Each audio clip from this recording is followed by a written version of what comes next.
예, 시청자 여러분, JTBC 뉴스룸을 시작하겠습니다.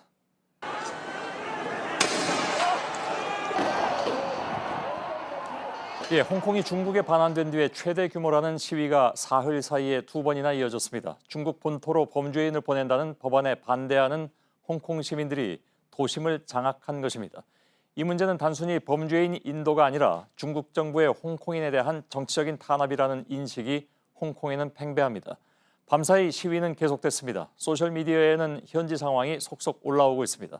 거리 한복판에서 경찰 여러 명이 시민 한 명을 마구 때리는 장면, 우리 현대사의 아픔을 떠올리기도 하죠. 이날 불과 수십 센티미터 앞에서 최루탄을 쏘는 모습도 공개됐습니다. 최소 79명이 다쳤고 그 가운데 2명은 상태가 심각하다고 합니다. 홍콩의 행정장관은 폭동이라고 했고 중국 당국은 외세 개입론으로 미국을 정면 비난했습니다. 무역 전쟁으로 촉발된 미중 신냉전에 홍콩 시위가 또 다른 큰 불씨로 떠오르고 있습니다. 저희 어완희 기자가 이틀째 홍콩 시위를 취재하고 있습니다. 현지 연결하겠습니다. 어완희 기자, 지금 있는 곳은 어디입니까?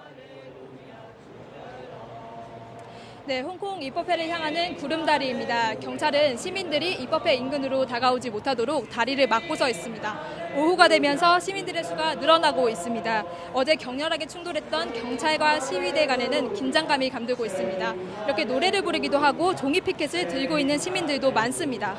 예. 자, 입법회로 향하는 그런 길목이라면 어쩌면 가장 이제 최전선이나 마찬가지인데 긴장감이 지금 감돌고 있는 것 같습니다. 지금 이 시간에 거기 말고 다른 곳에서는 시위가 벌어지고 있는 상황입니까? 아니면 잠시 좀 소강 상태입니까? 잠시 소강 상태이고 대부분의 시위에 참여하는 사람들은 이곳으로 모였다고 했습니다. 아, 그렇습니까? 자, 홍콩 시민들은 시위대와 홍콩 경찰의 충돌이 마치 전쟁 같았다고 말하고 있는데 현장 상황이 어땠습니까, 오늘? 네, 경찰에 맞서 우산을 편 시위대의 모습입니다. 얼마 지나지 않아 우산 너머로 봉봉등이 날아옵니다. 오늘 오전 11시 기준으로 79명이 다쳤습니다. 2명은 중태라고 현지 언론은 보도했습니다. 조금 전 경찰이 기자회견을 발표했는데요. 11명을 구속했고 경찰 측도 22명이 다쳤다고 했습니다. 최루탄은 150발, 고무탄은 20발을 쐈다고도 했습니다.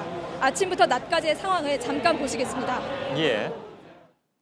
마스크를 쓴 시민들은 오늘 아침에도 입법회 인근에 모여 있습니다. 저쪽을 좀 보시면요. 경찰 버스가 수십 대 줄지어 있는데요. 경찰들 역시 경계를 풀지 않고 있는 모습입니다. 이쪽으로 보시면은 블룸버그 등과 같은 외신들도 관심 있게 지켜보고 있습니다. 새벽을 지난 시간에도 격했던 시위가 조금 잠잠해지자 경찰은 입법회 지키기에 본격 나섰습니다. 더 이상 입법회 근처로 시민들이 못 들어오게 막는 겁니다. 입법회로 들어가는 구름다리에는 시민들이 몰렸습니다. 점심시간 전 시위대는 일단 흩어져 다음 단계를 논의하기로 했습니다. 입법회로 가는 길은 이렇게 경찰에 아직 완전히 막혀 있습니다. 취재진이 경찰들이 모여있는 안쪽으로 들어가려 시도했습니다. 신원 확인을 위해 사원증을 요구합니다. 어렵게 들어간 입법회 주변은 전쟁터를 방불케 합니다. 전날 시위의 흔적들은 고스란히 남아있습니다. 최루탄과 물대포를 막기 위한 우산도 놓여있고 여기는 시민들이 썼던 안전모도 이렇게 쌓여 있습니다. 예, 잘 봤습니다.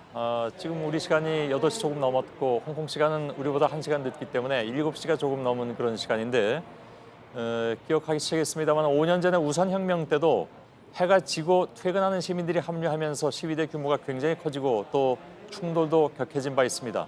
그땐 사망자도 나왔었고요. 오늘 어떻게 전개가 될지 예측하기가 쉽진 않을 것 같군요. 네, 사실 오늘 새벽 시위대 수가 조금 줄어든 탓이라서 경찰은 입법회 인근을 막아섰습니다. 의원들이 입법회로 들어가서 언제든지 법안을 심의하고 표결할 수 있는 공간을 확보해 놓은 겁니다. 예, 대규모 시위대가 모이고 또 흩어지고 하는 상황이 매우 좀 체계적이다 이런 현지 보도도 있던데 어떤 얘기입니까? 네, 사우스차이나 모닝포스트는 경찰이 모바일 메신저로 시위를 기획한 20대 초반 남성을 체포했다고 보도했습니다. 텔레그램의 채팅 그룹을 통해서 3만 명 이상의 사람들과 공유를 하면서 입법회 건물을 막아섰고 또 인근 도로를 차단했다고 했습니다. 조직력과 기동력을 확보한 젊은 홍콩 시민들이 이 시위를 주도하면서 앞으로 홍콩 시위가 어떤 식으로 흘러갈지도 주목됩니다. 예, 역시 거기서도 SNS가 좀 역할을 하는 모양입니다. 문제가 된 범죄인 중국 인도 법안 심의는 어떻게 전망이 됩니까? 중국 당국은 그대로 강하게 추진한다는 겁니까? 네, 사실 오늘 오전 10시 30분에 의회가 법안 심의와 표결을 한다는 현지 보도도 나왔습니다. 하지만 아직까지 별다른 일정은 밝히지 않고 있습니다. 시민들은 의회가 의원들에게만 통보를 해서 기습 법안을 통과시킬 것을 가장 우려하고 있습니다.